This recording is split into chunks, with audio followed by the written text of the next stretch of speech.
Hello friends, इस channel पर आपको बिहार बोर्ड के जितने भी गेस्ट पेपर्स हैं सभी के मटेरियल्स प्रोवाइड किए जाएंगे। आप प्लीज़ चैनल को सब्सक्राइब करें और वीडियो को ज़्यादा से ज़्यादा लाइक और शेयर करें। तो आज हम स्टोरी ऑफ इंग्लिश का ऑब्जेक्टिव करेंगे। हालांकि इसमें बहुत सारे ऑब्जेक्टिव्स हैं, तो हम इसका पार्ट बाय पार्ट ऑब्जेक्टिव करेंगे। तो फर्स्ट है English language is dash then Sanskrit and Persian. यहाँ पे हो जाएगा जंगल, यानी कि अंग्रेजी जो भाषा है वो संस्कृत और पर्शियन से बहुत छोटी है।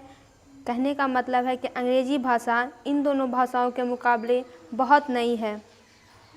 The great vowel shift took place during dash. Great vowel shift कब हुआ था? तो मिडिल इंग्लिश के दौरान। New varieties of English that have emerged in different parts of the world is called. यानी कि दुनिया के विभिन्न भागों में अंग्रेजी की नई नई वैरायटी डेवलप हुई, उनका विकास हुआ, तो उन्हें क्या कहा गया? तो उन्हें न्यू इंग्लिशेस कहा गया। Which of the following language is the youngest. यानी इन सब में से सबसे नई भाषा कौन सी है? तो हो जाएगा इंग्लिश, अंग्रेजी भाषा। Dash is the synonym of drama. Synonym का मतलब होता है पर्याय, उसका एक तरह से समान शब्द, तो हो जाएगा ड्रामा का समान शब्द play. Renaissance generated a new spirit of. यानी रेनाइसेंस का मतलब होता है पुनर्जागरण, तो पुनर्जागरण ने कौन सी भावना को उत्पन्न किया? तो वो थी जिज्ञासा की भावना। Renaissance generated a new spirit of inquiry. In the 18th century, Dash published a dictionary of the English language. 18वीं शताब्दी में किन्होंने अंग्रेजी भाषा की एक डिक्शनरी का प्रकाशन किया? तो वो थे Samuel Johnson. Charles Dickens was a novelist of the. Charles Dickens एक नोवेलिस्ट का नाम है। नोवेलिस्ट का मतलब उपन्यासकार, यानी जो नॉवेल्स लिखते हैं, उपन्यास लिखते हैं। तो चार्ल्स डिकेंस 19वीं शताब्दी के उपन्यासकार थे। द आंग्ल सेक्शंस वेयर। आंग्ल सेक्शंस कौन थे? तो आंग्ल सेक्शन जर्मेनिक पीपल थे। English developed into single standard, तो यहाँ पे हो जाएगा queen's English. Langland is a well-known writer of the Dutch English literature. Langland एक प्रसिद्ध लेखक थे। कब के लेखक थे?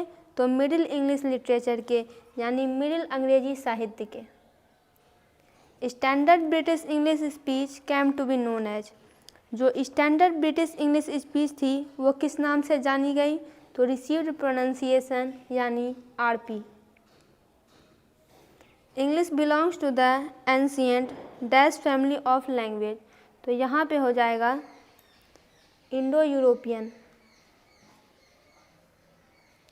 इसका कहने का मतलब है कि अंग्रेजी जो भाषा है वो इंडो यूरोपियन भाषा के परिवार से बिलोंग करती है। नेक्स्ट है द आंग्ल sections invaded England in the. आंग्ल सेक्शन जो थे, इन्वेडेड का मतलब होता है आक्रमण करना।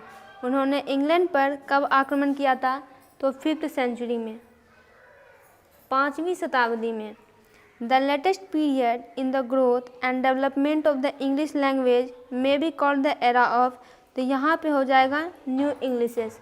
लेटेस्ट पीरियड यानी कि नवीनतम अवधि, तो इसका मतलब है कि अंग्रेजी भाषा की वृद्धि यानी ग्रोथ और विकास की नवीनतम अवधि को क्या कहा जा सकता है? तो न्यू इंग्लिशेस का युग कहा जाता है। Who were called together the आंग्ल सेक्शंस। आंग्ल सेक्शंस किन्हें कहा जाता था? तो वो एंगल्स भी थे, सेक्शंस भी थे, ज्यूट्स भी थे, यानी इन तीनों को मिला के आंग्ल सेक्शंस कहा जाता था। The romantic revival is associated with. Romantic revival किससे जुड़ा हुआ है? तो विलियम वर्ड्सवर्थ से। Old English covers. Old English का टाइम पीरियड क्या है? तो ये हो जाएगा AD 449 से AD 1066। AD जो है, AD का मतलब होता है अन्नो डोमिनी, यानी in the year of our lord, हमारे ईश्वर के वर्ष में। Middle English covers, middle English का समय क्या है, तो AD 1150 से AD 1500।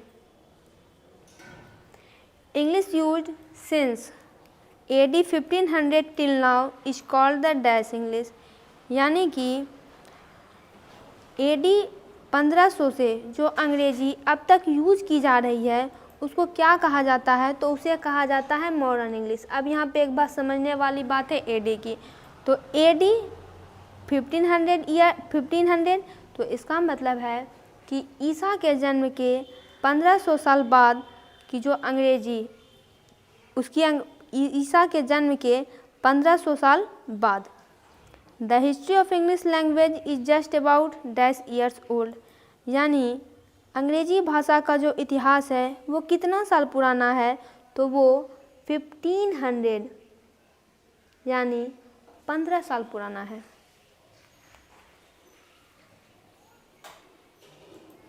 Bankim Chandra wrote Rajmohan's wife the first Indian novel in English, यानी पहला भारतीय उपन्यास जो कि अंग्रेजी में लिखा गया वो था राजमोहन्स वाइफ। लिखा किसके द्वारा गया था, तो बंकिम चंद्र के द्वारा। और कब लिखा गया था, तो 1864 में। In the old English period the two major influences were, old English period में दो सबसे प्रमुख प्रभाव कौन थे, तो वो था लैटिन और स्कैंडिनेवियन का।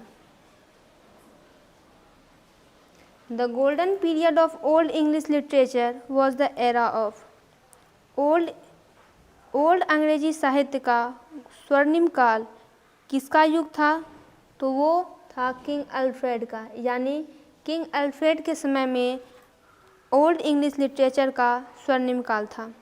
द ईयर AD 1066 is taken to be the end of the dash period, तो यहाँ पे हो जाएगा ओल्ड इंग्लिश, यानी कि अन्नो डोमिनी 1066 को ओल्ड इंग्लिश का लगभग अंत माना जाता है। Is taken to be the, इसको अंत माना जाता है, लगभग नहीं, इसको अंत ही माना जाता है। About dash Christianity began to spread in England, तो अबाउट AD 600, यानी लगभग AD 600 में क्रिश्चियनिटी यानी क्रिश्चियन धर्म वो इंग्लैंड में फैलना शुरू हो गया था। The first phase of the middle English literature cover the period of, यानी कि मिडिल इंग्लिश लिटरेचर का प्रारंभिक चरण क्या था, कौन सा साल था, तो ये हो जाएगा AD 1150 से AD 1215। तो यहाँ पे इसका फर्स्ट पार्ट कंप्लीट हुआ, बाकी के क्वेश्चंस हम दूसरे पार्ट में करेंगे। इससे रिलेटेड वीडियोस के लिए चैनल को सब्सक्राइब करें और वीडियो कैसी लगी कमेंट बॉक्स में ज़रूर लिखें।